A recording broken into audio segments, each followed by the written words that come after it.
আমি রাজিয়া চলে এসেছি আবার একটা নতুন রেসিপি নিয়ে। আজ বানাবো 5 রকমের সবজি দিয়ে ছেঁচড়া তরকারি। বিয়ে বাড়ি অনুষ্ঠানের মধ্যে একদম এইরকমই বানাবো আজকের আমি এই ছেঁচড়া তরকারিটা। ছেঁচড়া তরকারি এইরকম থাকলে মাছ মাংস সত্যি প্রয়োজন পড়বে না। তো চলো তোমাদেরকে দেখিয়ে দিই আজকে আমি কিভাবে ছেঁচড়া তরকারিটা বানাই। ছেঁচড়া তরকারিটা বানানোর জন্য আমার কাছে যে সবজিগুলো ছিল, পুনকা শাক, পটল, মিষ্টি কুমড়ো, আলু, টমেটো, বাঁধাকপি, একে একে আমি সবজিগুলোকে সব কেটে নিচ্ছি। এই রকম সবজি থাকলে মাছ মাংস সত্যি না থাকলেও চলে যাবে। এই রান্নাটা করলে মুড়ি, ভাত, রুটি যে কোনো কিছু দিয়ে এটা খাওয়া যাবে। তো একে একে আমি সবজিগুলো সব কেটে ধুয়ে নিচ্ছি। পরিষ্কার জলে বারবার আমি ধুয়ে নেব যেন এর মধ্যে ময়লা কিছু লেগে না থাকে। তো একে একে আমি সব সবজিগুলো এরকমভাবে ধুয়ে নিচ্ছি। আমি যে সবজিগুলো দিয়েছি এইগুলোই দিতে হবে, এর কোনো কথা নেই। বাড়িতে যে সবজি থাকবে এগুলো দিলেই হবে। তো আমি এখানে আগুনটা ধরিয়ে নিয়েছি, একটা কড়াই বসিয়ে দিয়ে এর মধ্যে আমি মশলাগুলোকে ভেজে নিচ্ছি। মশলায় আমি দিয়েছি জিরে, মৌরি আর সাদা সর্ষে। সর্ষেটাকে আমি ভালো করে ভেজে নিচ্ছি। সর্ষেটা ভাজা হয়ে গেছে, কড়াইটা আমি আবার বসিয়ে দিলাম। এই কড়াইতে আমি পরিমাণ মতো আবার তেল দিয়ে দিলাম। সবজিগুলো সব আমি একসঙ্গেই ভেজে নেবো, আলাদা আলাদা ভাজবো না। তো সবজিগুলো সব আমি ঢেলে দিলাম। ঢেলে দিয়ে আমি এর মধ্যে একটু নাড়িয়ে চাড়িয়ে নেব। নাড়িয়ে চাড়িয়ে একটু হলুদ, একটু লবণ দিয়ে এটাকে আমি আবার নাড়াচাড়া করে নেব।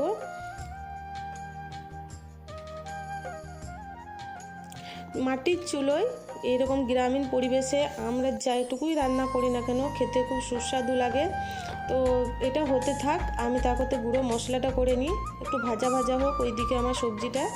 তো এরকম করে আমি আধা গোটা করে এরকম করে আমি মশলাটা গুঁড়ে নেব। খুব মিহি বা করার দরকার নাই, আমি জল দেব না, শুকনো করে এই করে ভেজে বেটে নেব। একটু আদাকে আমি ছেঁচে নিলাম, আদাটা আমি মিহি করে বাটি নিই। এইদিকে আমি সবজিগুলোকেও তুলে নিলাম। ভাজা হয়ে গেছে সবজিগুলো আমার। আবার সেই কড়াইতে তেল দিলাম। এখানে আমি দিয়েছি সোয়াবিন বড়ি। সোয়াবিনের জায়গায় মাসকলাই বড়ি ব্যবহার করা যায়। তো আমার কাছে মাসকলাই বড়ি ছিল না, সেই জন্য আমি সোয়াবিন দিয়েছি। আবার আমি সেই কড়াইতে তেল দিয়ে দিলাম। তেলে আমি ফোড়নে দিয়েছি শুকনো লঙ্কা আর গোটা 5 ফোড়ন। 5 ফোড়নটা আমি ভালো করে পুড়িয়ে ভেজে নেব। ভাজা হয়ে গেছে, এর মাঝে আমি দিয়ে দিলাম পেঁয়াজ বাটা।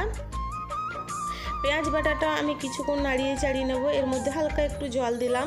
আমি যে গুঁড়ো মশলাগুলো দেবো ওগুলো যেন পুড়ে না যায়। এই গুঁড়ো মশলাতে আমি হলুদ, লঙ্কা দিয়েছি আর লবণ দিয়েছি অল্প। যেহেতু আমি ভাজার সময় লবণ দিয়েছিলাম সবজিগুলোতে, সেই জন্য আমি অল্প লবণ দেবো। 2 বা 4 বার নাড়িয়ে চাড়িয়ে আমি টমেটো কুচিটা দিয়ে দিলাম।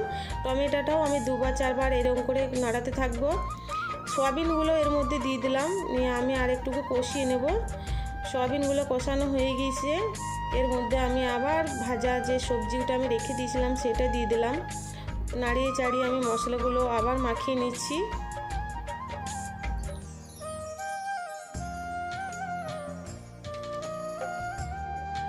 এই তো আমার মশলাগুলো মাখানো হয়ে গেছে। এবার আমি সেদ্ধ করার জন্য জল দিয়ে দিলাম। জল দিয়ে দিয়েছি, এবার আমি ঢাকনা দিয়ে দিলাম।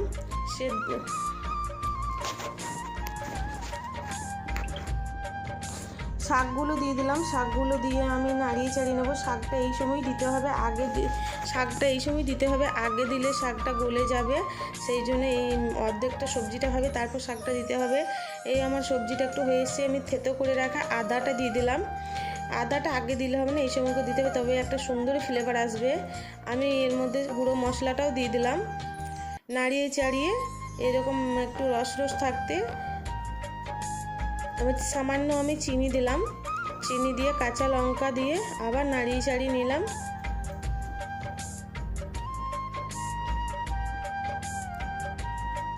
নাড়িয়ে চাড়িয়ে আমি জাল করে নিচ্ছি। এবার ঢাকনা দিয়ে দেবো।